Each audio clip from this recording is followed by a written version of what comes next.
Bonjour tout le monde et bienvenue, c'est Mickaël. On se retrouve pour une nouvelle vidéo.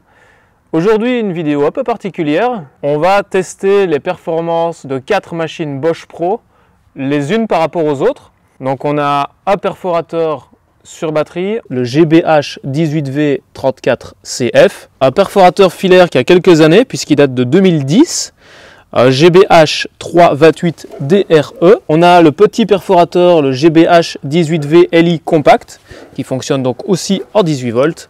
Et on a le burineur, qui fait donc pas de perforation, c'est uniquement le mode burinage. C'est le GSH5CE. Tous les burins et les forêts utilisés sont de la marque Bosch.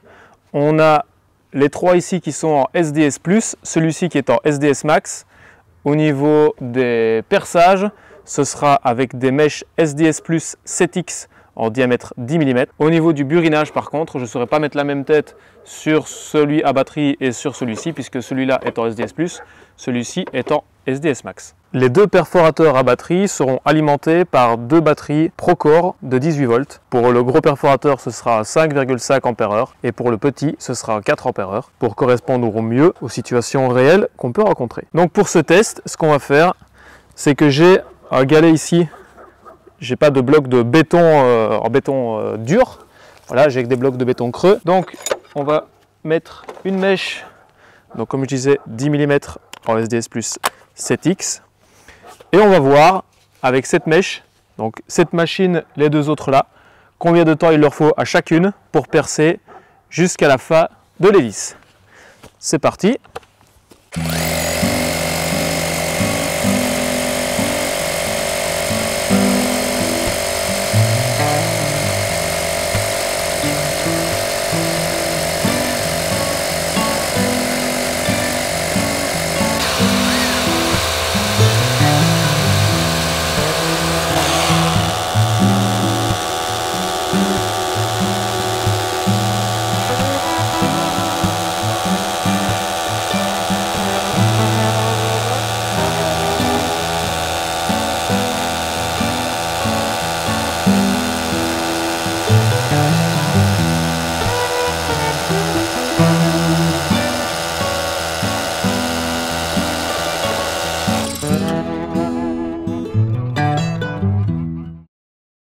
Les 3 perforateurs ici ont réussi à percer le trou en 10 mm et la mèche, elle va toujours aussi bien. Hein.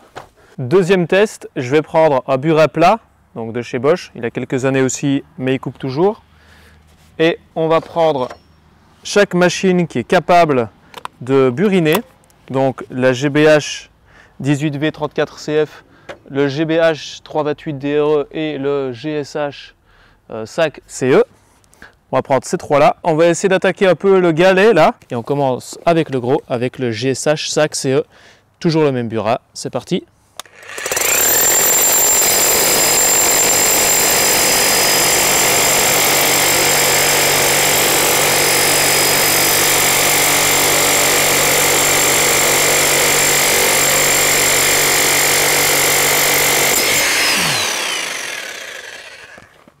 Voilà, j'ai réussi à décrocher un morceau. On passe maintenant au deuxième, donc le 18V34CF. Et on va essayer d'attaquer la même pierre, évidemment. Plus ou moins le même morceau si on peut. Ah, par contre, ça ricoche un peu, c'est normal. On est toujours en mode automatique.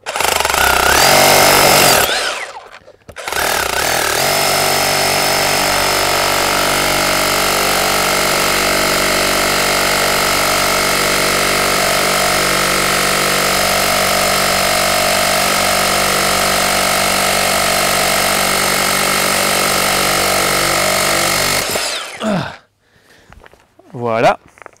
Bien évidemment, certains diront peut-être que le burin plat n'est pas le plus approprié, qu'il faut un burin pointu pour essayer de décrocher justement des bouts de béton. Personnellement, je n'ai qu'un burin plat en SDS+, en qualité correcte. J'ai un burin pointu, mais il est assez vieux, donc je ne pouvais pas le tester par rapport au GSH où le burin est neuf. Donc dans un souci d'équité, on garde un burin plat pour toutes les machines. On passe maintenant à la dernière, donc le GBH 328DRE, la vieille mémère qui a 10 ans ici. On va essayer d'attaquer pareil et d'avoir un morceau de pierre. Je vais l'attaquer là sur le côté pour essayer de garder à chaque fois la même épaisseur Vous vous doutez bien que si au moment où j'attaque ici où ça fait 3 cm et au moment où là ça fait 10 cm, ce ne sera pas le même résultat.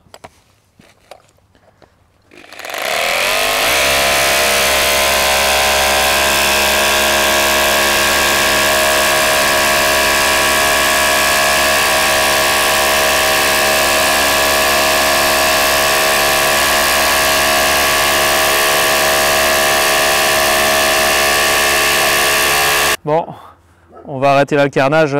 Je pense que de toute façon, même si j'y arrive, ce sera bien après les 2 autres machines. Voilà, on a la fin de ce test. Voici les tableaux récapitulatifs des tests. Donc je vous le laisse un petit moment avec une petite musique relaxante. Voilà, comme ça vous pouvez en prendre connaissance tranquillement avec un petit café. Fait toujours du bien. Je vois déjà ceux qui vont dire mais c'est normal de comparer un petit perforateur comme le 18 VLI compact avec celui-ci.